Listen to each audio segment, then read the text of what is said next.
Good afternoon students.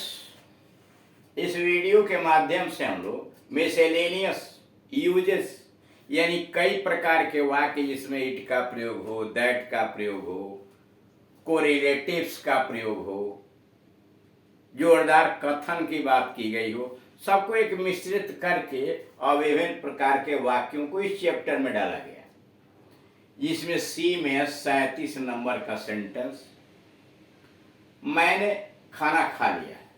मैंने खाना खा लिया है। I have had my food या my meals. I have had मतलब आई हैव टेकन या आई हैव ईटन। समझ रहे हैं? ईट का मतलब खाना, था प्रेजेंट परफेक्ट है तो आई हैव ईटन, ठीक, या I have taken my food या माई मील्स। दूसरा, मैं हाई स्कूल में पढ़ रही हूँ। मैं हाई स्कूल में पढ़ रहा हूँ। अब देख रहे हैं यहाँ टेंस नहीं देखा गया है। I am at the high school. मैं हाई स्कूल में हूँ। पढ़ रही हूँ का मतलब मैं हाई स्कूल में हूँ। I am at the high school. 39, Ganga एक नदी है। गंगा एक नदी है।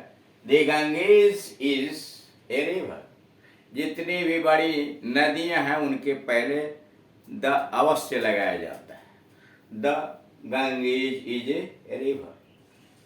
क्या तुम्हें 100 रुपए का मासिक भत्ता मिला?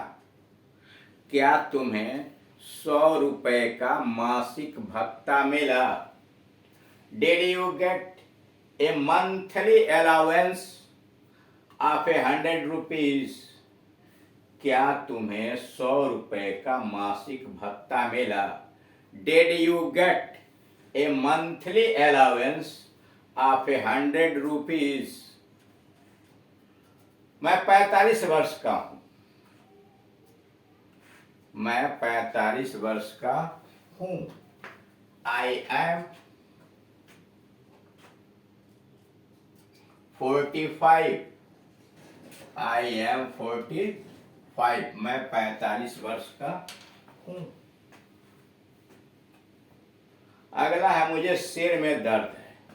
मुझे सिर में दर्द है। I have A headache. I have A headache. दर्द के लिए जिस पार्ट में दर्द होता है, या तो मान लीजिए सिर में दर्द है, मान लीजिए काना हाथ में दर्द है तो हैंड, हाथ का मतलब हैंड, और उसमें एक जोड़ दीजिए। आई हैव ए हैंडेक। पेट में दर्द है। I have a stomach. टांग में दर्द है। I have a leg ache. ठीक, यानी उस पार्ट के साथ एक जोड़ देंगे तो हो जाएगा। अगला नंबर है, मैं निश्चित हूं कि वह ठीक है। मैं निश्चित हूं कि वह ठीक है। I am certain. मैं निश्चित हूं, आई एम सर्टेन या I am sure that he is right या in the right. I am certain that he is right या I am sure that he is right या he is in the right. कह रहा कि मैं निश्चित हूं, I am sure, कि वह ठीक है, that he is right या I am sure that he is in the right. अगला है, क्या आप मेहरबानी करके इस गांठ को खोलेंगे? क्या आप मेहरबानी करके इस गांठ को खोलेंगे? विल यू प्लीज या kindly untie this knot, knot गांठ, KNOT गांठ। Will you please untie this knot अथवा will you kindly undo this knot. Will you kindly undo this knot?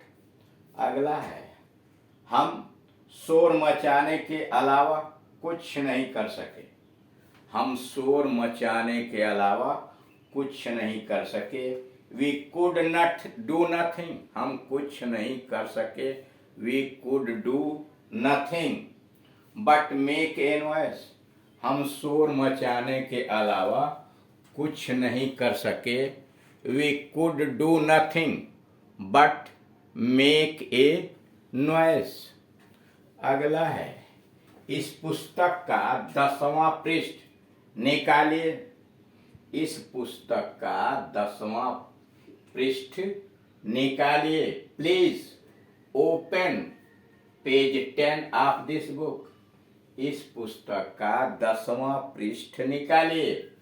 Please open page 10 of this book. अगला है, अब क्या किया जा सकता है? अब क्या किया जा सकता है? What can be done now? अब क्या किया जा सकता है? What can be done now? अब क्या किया जा सकता है? अथवा what is to be done now? What is to be done now? दोनों ठीक है। अब क्या किया जा सकता है? What can be done now? या what is to be done now? मेरे दोनों हाथ जख्मी हो गए हैं। मेरे दोनों हाथ जख्मी हो गए हैं। बोथ माई हैंड्स, मेरे दोनों हाथ, both my hands have been injured. Both my hands have been injured. मेरे दोनों हाथ जख्मी हो गए हैं। बोथ ऑफ माई हैंड्स, मेरे दोनों हाथ हैव बीन इंज्यूर्ड, जख्मी हो गए हैं। अगला है, मैंने चित्रकला छोड़ दी है। मैंने चित्रकला छोड़ दी है। I have given up painting. I have given up painting. अब आइए नोट पर।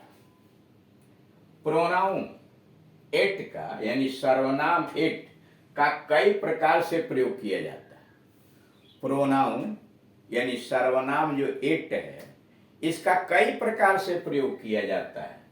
जिसमें पहला है, किसी भी लोअर एनिमल्स के लिए, छोटे जो पशु पक्षी हैं उनके लिए, या छोटे बच्चों के लिए इट का प्रयोग होता है। उसे न्यूट्रल जेंडर मान लिया जाता है। पहला, किसी लोअर एनिमल्स यानी छोटे पशु पक्षियों के लिए या छोटे बच्चों के लिए इट का प्रयोग होता है। जैसे आफ्टर ड्रेसिंग द वुंड, जैसे after dressing the wound, wound का मतलब घाव। Of the dog, after dressing the wound of the dog, the doctor पैटेड it. It आया है डॉग के लिए, देखिए द डॉक्टर पैटेड इट, डॉक्टर ने इसे थपथपाया, सहलाया। एंड सेंट इट होम, और घर भेज दिया, और इसे घर भेज दिया। अब यहाँ देख रहे हैं कि after dressing the wound of the dog, dog एक बार आ चुका है। कुत्ते का मरहम पट्टी करने के बाद द डॉक्टर पैटेड इट, डॉक्टर ने इसे थपथपाया। इट का मतलब the dog. And send it home, और इसे घर भेज दिया। यहाँ भी इट का मतलब डॉग, यानी छोटे जानवरों के लिए, पशु पक्षियों के लिए इट का प्रयोग होता है। अब दूसरे पर आइए। As soon as the child saw, ज्यों ही बच्चे ने देखा। इट्स मदर, अब यहाँ देख रहे हैं चाइल्ड्स के लिए प्रोनाउन इट्स का प्रयोग कर दिया गया है।